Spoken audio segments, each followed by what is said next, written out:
Good morning to members of this wonderful forum, and Cultural Forum. I'll have to speak a little English today because the audience that I wish to address, many of them may not understand Enuani completely,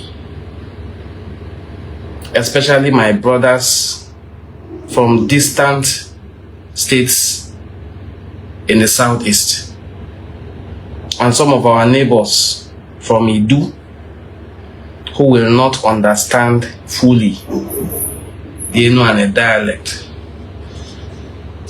For their sakes, I will be speaking English. There's this very famous war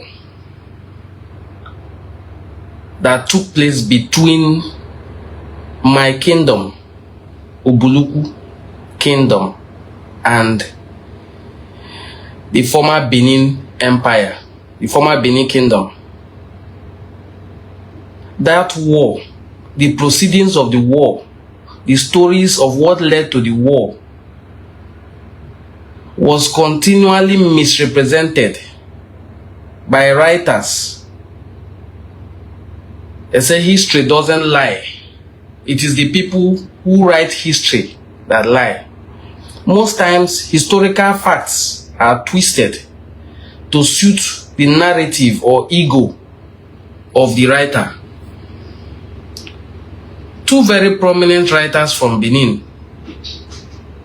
we call Benin's Idu. So for the purpose of this conversation, I will be interchanging. I either refer to them as Idu or Benin. Any one of them I use, feel free to ask questions. I'll be reading your comments so that I can respond appropriately. My name is Onwodenim Ngozi Chukwuka Fortune, and I'm a descendant of the king who led Ubulu-uku to that war. The king who led Ubulu Kingdom to the Aya called Aya Adesuwa was Obi Olise, my great-great-great-great-great-grandfather. I had to use great like 5 times because Obi Olise, after he passed, was succeeded by his son Diese. Diese, father of Ojuko. Ojuko, father of Ojukobi. Ojukobi, father of Oshule, father of 7 sons actually, but I'm narrowing it down to mine. Father of Oshule, Oshule, father of Masha, Masha, father of Onwode, my grandfather. As you can see, my surname is Onwode. I'm from the dynasty of this very king called Obi Olise, who is a descendant of Ezemu, the progenitor of Ubulu-uku Kingdom. There is nowhere in our illustrious history as Ubulu-uku people that we were told that we migrated from Benin Kingdom. There is nowhere again in our illustrious history that we were told that any king from Ubulu-uku was beheaded, was murdered. Nowhere in our illustrious history at all. No king from my kingdom. There have been kings. In our monarchical order, there have been kings who lived different lifestyles, fought wars, won wars. No king from my kingdom was ever beheaded. But I'm going to use some books to show you what people like Mr. Jacob Eyareba from Benin wrote about Obi Olise. Obi Olise, who lived, passed, and was succeeded by his son. I'm going to show you something from the book. I'm not going to market this book to you, but it's a very interesting read. If you have interest in history, you can pick up the book and read. This book is called The Story of Ubulu Kingdom, and it was written and published by a renowned writer. This book took more than 10 years of research. It was written and published by Mrs. Esther Nwogonuwe, right, an Ubulu-uku writer. I made contributions to this book in the last pages. So I will read what Mr. Jacob Eyareva wrote. Very laughable, but let me read it to us. In page 258, discussing Ubulu-Benin War of the 1750 AD. Commenting on the war, Jacob Eyareva noted that, I am quoting him now, a prince of the house of Ubulu-uku came to Benin City to be invested as Ogie or Obi of Ubulu-uku. While dancing around the city after his investiture, according to custom, he called on the Ezomo of Uzebu, who presented kola nut to him through his beautiful daughter Adesuwa, who had been betrothed to the Oba. When the Obi caught sight of her, he wanted to marry her, but she insulted him, calling him bush ruler. In derision, the Obi was indignant, and when he got home, he used charms to bring Adesuwa to Ubulu-uku against the advice of her servant. She asked leave of her parents to go to Ubulu-uku market to demand a debt owed to her for the sale of her goods. When the Obi heard she was there, he sent for her, and when he again refused his intentions and insulted him, he had her murdered. When the tidings reached Benin City, the Uzebu went to the palace to break the news to the Oba and tell him of his intention to make war against Ubulu-uku. The Oba, however, said that he would avenge his lover's death himself. Thank you for listening to this quote from Jacob Eyareva. Now, let's see the corrections inherent in here. I am from Ubulu-uku. Most of my viewers are from Benin, Idu, while some are from our Igbo brothers in the southeast. Now I'm going to ask you, does a woman serve kola nut in your own kingdom? Type the answer here. Let me see. Okposho echoji. Okposho owoji.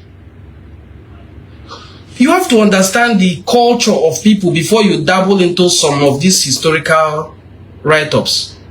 Mr. Jacob Eyareva did not take into consideration that a woman does not present kola, a woman does not break kola, a woman does not serve kola. How much more serving it to the king of a kingdom? Secondly, they said the king saw him. The king saw her, rather, took interest in her, wanted to marry her, and she insulted him. So when the king got home, the Obi of Ubulu-uku, my kingdom, my great-great-great-grandfather, got home, he used charm to whisk her away from Benin to Ubulu-uku.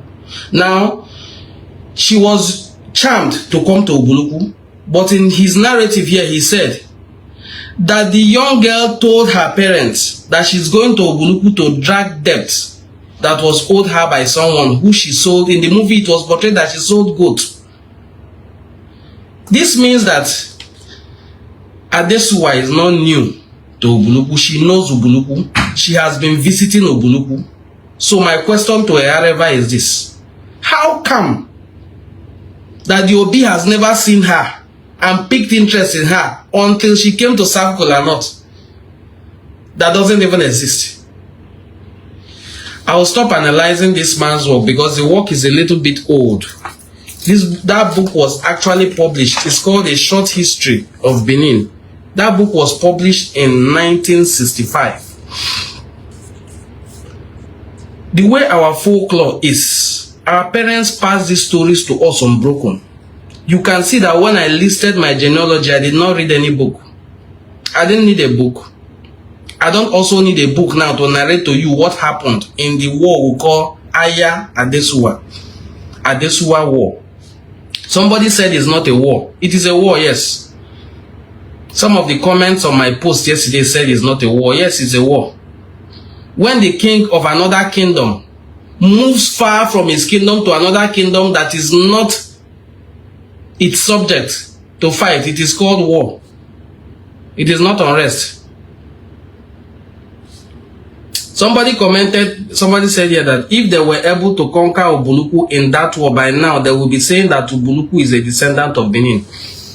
We are not descendants of Benin. In fact, I have quoted here that from the foundation of my kingdom, Ubulu-uku, the Obi of Ubulu, the first pioneer king, the progenitor of Ubulu-uku called Ezemu, has a relationship with Benin. This relationship is not subservient. It is mutualistic in the sense that Ezemu, who, by the way, I have to digress a little, has been described in books written by non-Ubulu-uku authors as the third occult grandmaster of the universe, went to Benin to make charms for them.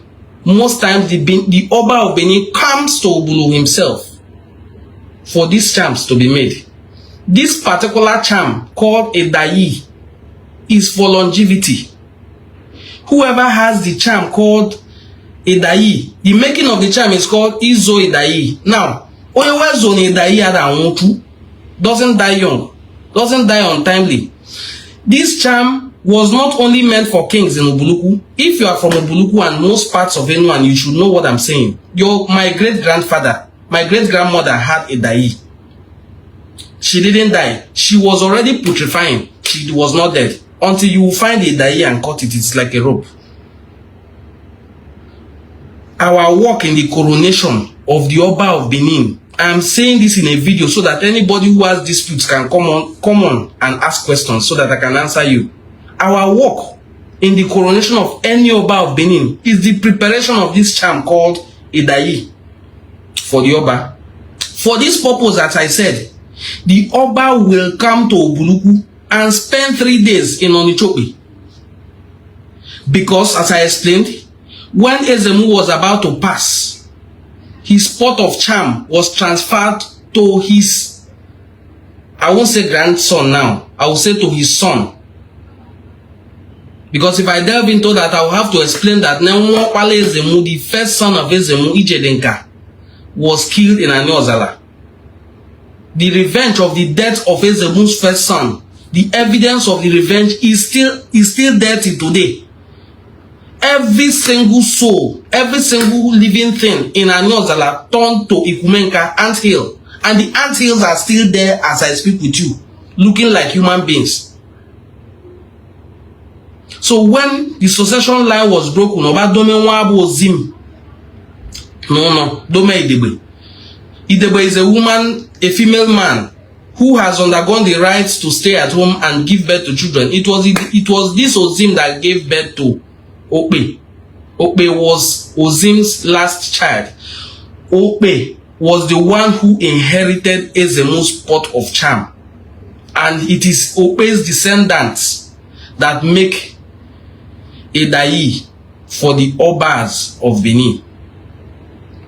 I have read accounts where it is posited that even in this write-up, I had to make some corrections.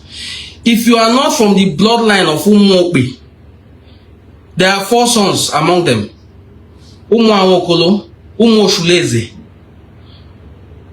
Obendike, ndị ọzọ bụzi Ashama, Ekerieze ka ndị ọbụ. If you are not among the descendants of Okpe by blood, if you are not a son of Okpe by blood, you cannot be taught the process of Izo Idayi and other charms prepared by Okpe. You cannot. So even if you are the most loyal person in life, even if your mother is from there, even if your mother is from Onichope, they will not teach you anything. Your father has to be from there. Your relationship with them has to be patrilineal, not matrilineal, not by friendship.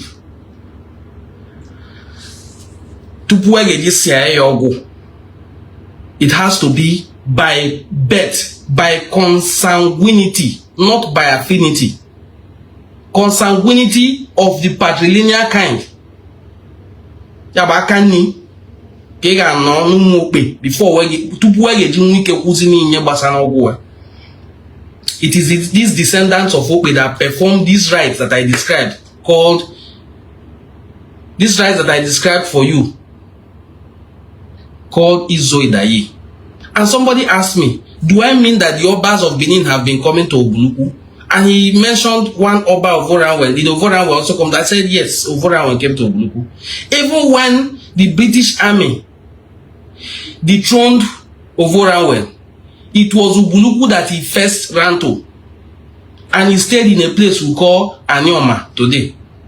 Anioma is between Ubulu-uku and Obolono. He stayed in Anioma for a while before he moved to Calabar. When he moved, special prayers were meant for him, such that the king of that time, when he was to take his title as a king, his title, when you are to take a title, when you are to be crowned a king, you pick which title, which name will they be calling you. He was called Oba Noa. Oba Noa is the name of the king who was on the throne when this Oba of Oranwe Nobaisi, the enlightened one, moved away from Ubulu-uku. So if you see a family in Ubulu-uku today, there's only one family anyway. That is the family lineage of that particular king, called Oba Noa.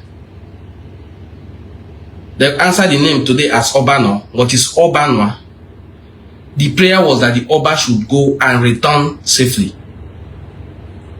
There is no dispute about it. These claims, as it is today, if you are to see it as a claim, please, kindly, if you are a Benin man or woman, go to the palace of Benin and ask a bit of the history of Ubulu-uku.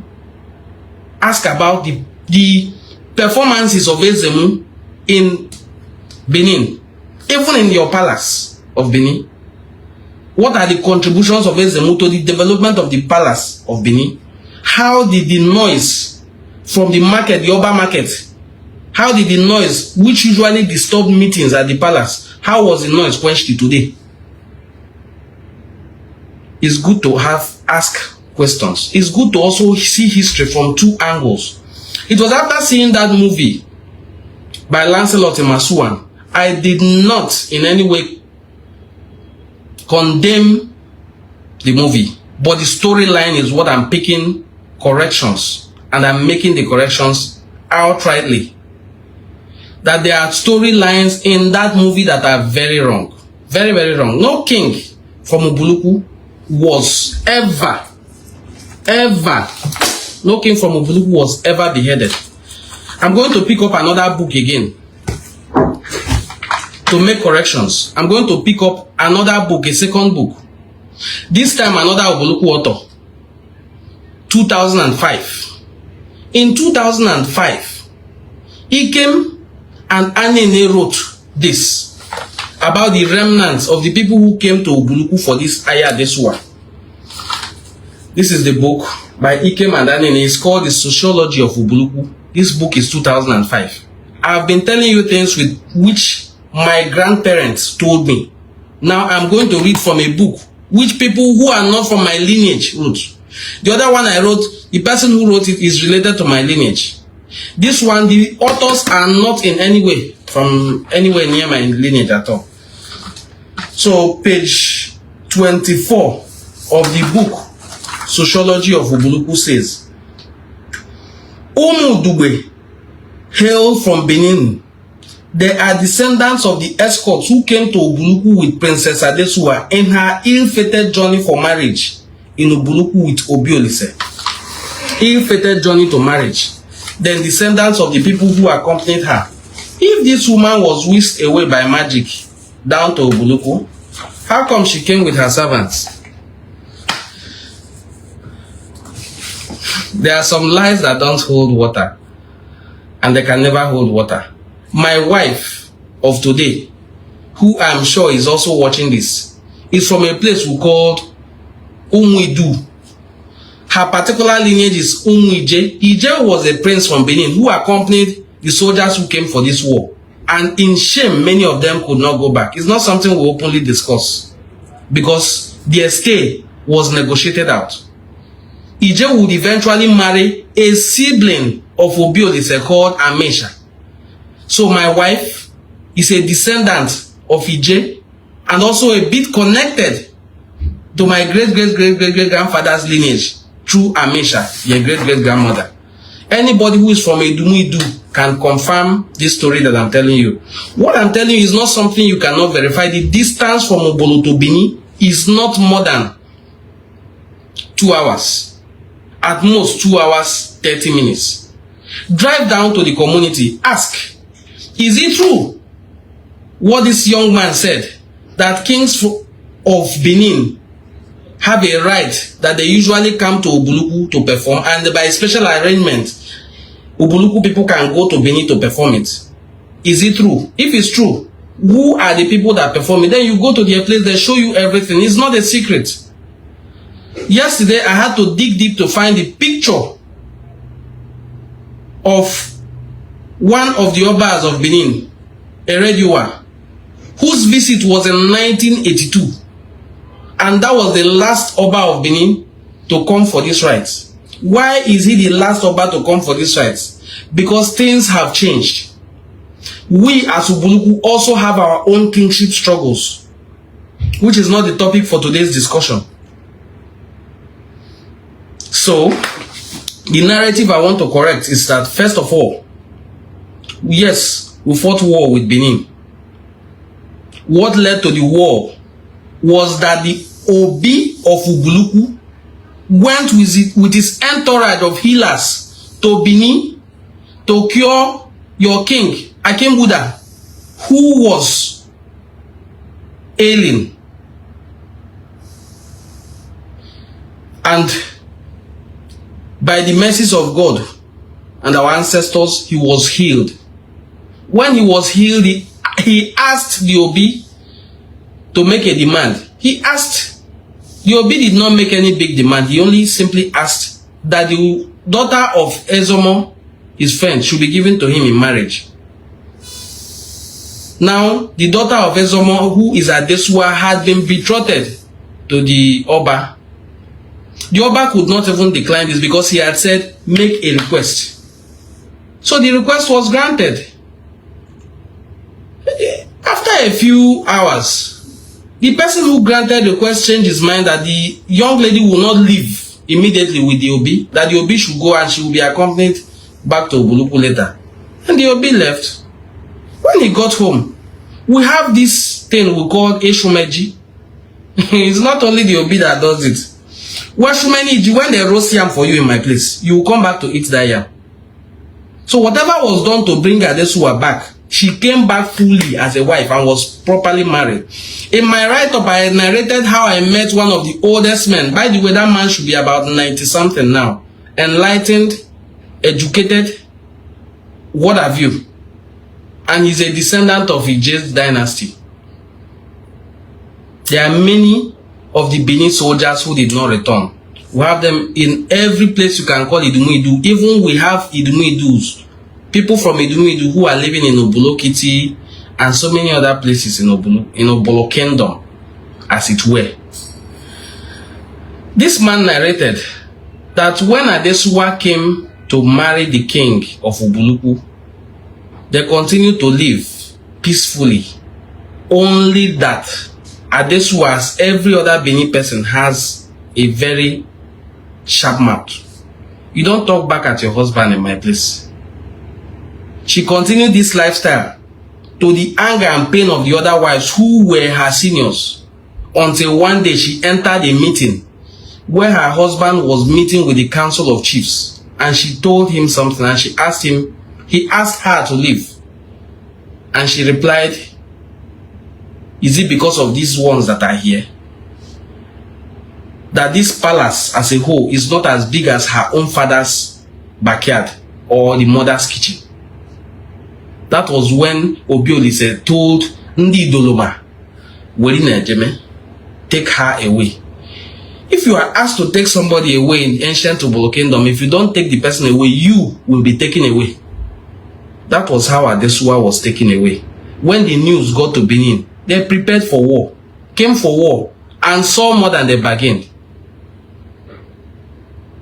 No king of Ubulu. I'm correcting this because I'm making this as one of my last statements. I was waiting for some of the people who were very upset about what I wrote, the truth that I wrote. I was waiting for them to come here now and counter or ask me questions so that I can answer. No king in the history of Ubulu has ever been killed, much more being beheaded. No king. No war has ever swallowed Ubulu. All the wars that has ever been fought, when later we had need to fight the whites and missionaries, Ubulu was the leader of the fight. Ubulu-uku. When you hear Ekumeku today and people are laying claim to Ekumeku, people are laying claim to Ekumeku in every community in Enuani. It's okay to lay claim, but the headquarters of Ekumeku was Ubulu-uku, is still Ubulu-uku, because the sacred forests of Ekumeku are still virgin forests till today. Ekumeku. Elizabeth Isichei wrote about it. Professor Elizabeth Isichei. She wrote that when the leader of the team, that's Ubulu-uku, were decimated, that was when the Ekumeku battle was won. And the Ekumeku battle was won because we had a bit of betrayals. That's another topic if I want to discuss another war. Now, this person is asking, where did Ubulu-uku people migrate from? It's a very interesting history. Our parents passed this down to us, that we migrated from the Middle East. We have video recordings of our kings now who have passed, who told us our migration history. Our first king, Ezemu, was described as this: Eze Isi Yomeyo, the king with a long and curly hair. The king who has a long and curly hair, Eze Isi Yomeyo. That Isi Yomeyo he has fairly matches with the description that they said that we migrated from the Middle East. First, tarried a little in Ife, proceeded to Afo, and then from Afo came down to Obolono. From Obolono, the 5 brothers who came together, there were 5. Some of them will have to say that some were women. No. Nobody was a woman. Women are not sent for such distant journeys. So Nadiwe, who led the team, was Obodo.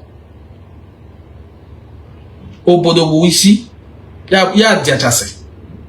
And that's the founder of Obolono of today. Obolono is the cradle of Ubulu civilization. That was the first place they dropped their pot when they came to settle. Obolono was founded by Obodo. Obodo. Ezemu. Ekerie. Ekerie is the founder of Ashama. Anega. Anega is the founder of another community close to us that I'm struggling now to remember its name. So, these are the brothers of Ezemu. Are Ubulu-uku related with Iseluku? No, we are not related to Iseluku. We are not related to Ogwashuku. Iseluku, Ani Oribo. Ubulu-uku abụna ụmụ Oribo. Ụmụ Oribo, Obi Oribo, Bonde, Iseluku. They have their own migration history. They will tell you they are from Benin. We are not from Benin. Lie. Some of Umu Oribo will tell you strongly that they are from Benin. We don't hold that against them. We cannot tell them their own history. Ogwashuku, Ogwa Nri Uku, Ogwa Nri Uku, the big palace of Ezenri. I will have to take time to dabble into the history of Ogwashuku itself, so that I will explain to you how the son of Ezenri moved down to found 4 communities in Enuani, including Ogwashuku. Ogwashuku person will never tell you he's not an Igbo man, unless a few settlers in Ogwash called Ndi Kerike. They are the ones who will tell you they are from Benin. But the larger chunk of Ogwashuku population will tell you they are Igbo people. So we are not Ogwashuku. We are not Iseluku. We are not related to these people at all. At all. We can have intermigrations. We have intermigrations with Ogwashuku. We don't even have with Iseluku because we rarely ever intermarry with Iseluku for a certain reason, which I will also explain in another video. Ubulu-uku is not part of Ezechima clan. I've seen this question from Ekenzi. No. In fact, all Ubulu-uku land ends at the doorstep or nearly the palace of all Ezechima clan. Let me say it again. I said, Ubulu, all the land of Ubulu usually ends at nearly the doorstep of the palace of all Ezechima kings. I will explain this in another video, how we were able to amass such large expanse of land, getting closely to the palace of each kingdom we share boundaries with. We are not Umu Ezechima. Umu Ezechima are even in another local government as we speak. But I watched a video of Ubulu king said that they are from Uri. The king of Ubulu, His Royal Majesty Obi Akhengbuda. With all due respect to him, I have posted an article here before, making corrections to what he stated. Yes, our kings are called the chief custodian of the culture and tradition of our people. But there are many kings who do not really know it all, or who do not even know. This particular king you made mention of has PhD. He is very enlightened. But I am very certain nobody from Ubulu-uku will ever mention to you that we migrated from Uri. Now there are people in my place. There are people in my community who migrated from Uri. They can never hide that they migrated from Uri. They are called Umuikem. Now, these Umuikem are skilled in metal work. Nobody does metal work aside from them. Nobody does metal work more than them. They are not subservient to anybody. We even greet them Ojiogweri, those who eat, those who feed from battle. Till today, they are the custodians of the arsenal of Ubulu-uku. They make weapons. Our king, the Obi of Ubulu-uku, the late king, Obi Edward Chukwu, has narrated severally. In fact, there are several narratives from Ubulu-uku, which I would like to share as documents here in this post, under this post as a comment, so that people can read. Our migration history, just like many people in the East, our Eastern Igbo brothers will tell you that they migrated from, some would say, Israel. They will lay claim to all kinds of places and have proofs. We are not here to doubt. What we are saying is that we are like this. We are one. We are connected. It is not only language that connects us. There are so many things that I can link between us and our Igbo brothers. So many.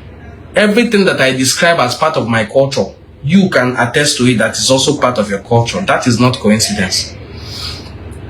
Inomugo, Ibeugu, Obosi Asato, Egwafa, Obosi Asa. These are all Igbo culture, and it is core part of our own culture, not Benin culture. I want to thank everyone that joined today's broadcast. I had to do this broadcast because I used to think that all N1 speakers are descendants of Ezechima. No. Descendants of Ezechima, with all due respect to them, are from another local government called Anyocha North.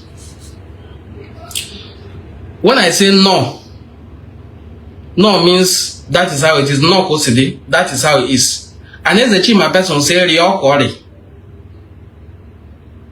When I say blood as Obala, and Ezechima descendant will say Edeke. Blood is Edeke. There are so many differences between our language and the language of the dialects and the dialect of people from Ezechima clan. If I speak my dialect, you will clearly know that this man is from Ubulu-uku. Even when I speak and I'm from Ubulu-uku, you will not say I'm from Obolona. You will not say I'm from Ubulu-Kiti.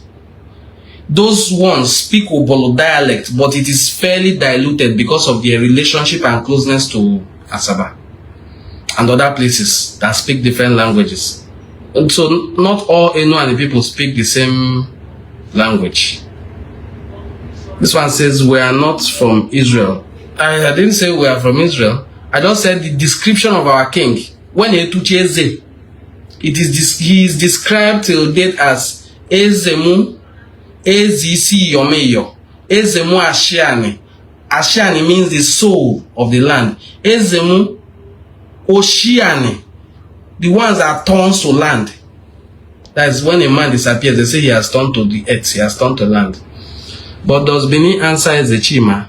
That's what is left for. I will have to bring my brother in from Ezechima clan. That's what I will do. So that he can explain their relationship with Benin. I'm not in the best position to explain that. But I know, my handsome brother, good morning. Thank you so much, my brother. But I know very clearly and certainly that we have this mask we call Ozoma Iyoba. Ozoma is, by the way, the immediate younger brother of a king from the same mother and father. A king must have a younger brother from the same mother and father who will be his Ozoma. Ozoma Iyoba, we have a mask of Ozoma Iyoba, which was presented in first when they demanded for the Benin ivory mask of Queen Edia, and it was not found. What of Ozobolo, Obolisius, or Ubulu-uku? All these ones are from Ubulu-uku. So many of them.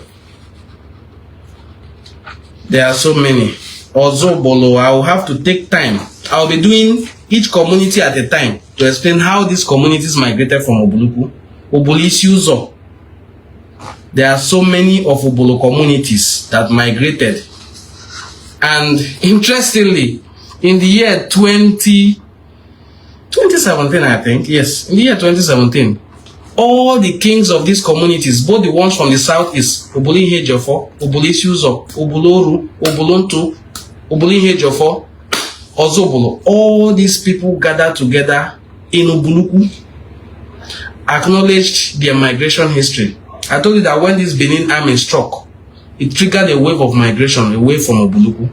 But that was not why Oza of Ubulu migrated. His name is Oza of Ubulu. Oza Ubulu is the one who, he's not the founder of Ozobolo per se. There are about four different men who founded Ozobolo. I will explain that separately. Remember to pick up this book if you are interested in knowing a little about the history. It was written by Mrs. Esther Nwabonu, we write. You are one of the best in this unification movement. Thank you so much, my brother MC Ndon. Who is Ubulu-uku's closest relative clan or community in Anyama and Delta State? Ubulu-uku's closest relative clan is our parent home, Ubolono, and our sister home. Like this one sprang off from Ubulu-uku, Ubulu-kiti. Ubulu Kingdom comprises 3 major kingdoms that have kings and more than 17 dukedoms. It is, by landmass, it is the largest kingdom in the whole of Enuani. That is not under any debate. In the whole of Enuani, Ubulu Kingdom is the largest by landmass of all the kingdoms. Miri Buhari Sigu. Ufele Buhari Sigu. Obushishebo Sibule. When the wind decides to carry the tail of a palm frond, after carrying it up and down, it is returned to where it was taken from. No wind shall take you off balance this week. I bless your day for you in the name of our ancestors. Do have a very productive day. God bless you. Share this video. Let's use it to correct impressions of those who try to put us in their pockets. Knowledge is power. Isi Enuani nenu, isi Igbo nenu, Igbo bofu. Let's stop the division. Thank you and God bless you.